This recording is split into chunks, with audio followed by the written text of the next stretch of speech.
Sebenarnya kenapa tarif ni dikenakan? Sebenarnya dia bukan suka-suka.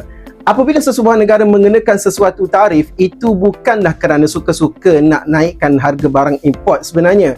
Tapi tarif ini dikenakan kepada sesebuah negara atas banyak sebab. Antaranya, saya berikan 3. Yang pertama, melindungi industri tempatan, industri lokal daripada pesaing luar, daripada negara luar. Yang kedua, mendapatkan pendapatan tambahan kepada kerajaan. Dan yang ketiga yang paling menarik sekali, sebagai senjata politik dalam perang perdagangan yang berlaku. Kesannya adalah tarif boleh membuatkan harga barang import menjadi begitu naik.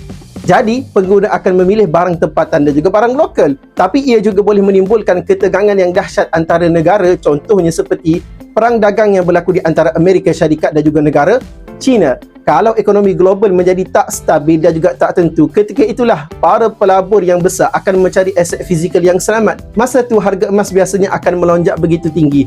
Jom tengok video seterusnya untuk tahu lebih. Jemput like, follow dan share.